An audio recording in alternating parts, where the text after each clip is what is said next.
لما رح نروح من هون بدنا ننسى تركيا وكل شي شفناه هون، موافقة؟ ايه أكيد، وبدنا نبلش حياة جديدة. إيه.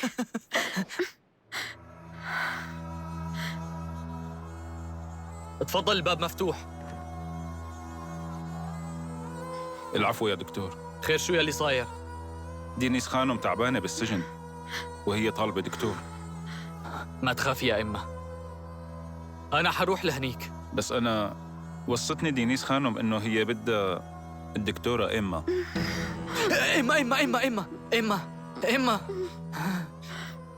طلع الصنانة برا.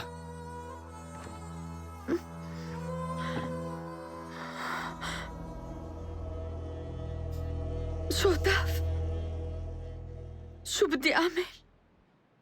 إما الأحسن إنك ما تروحي.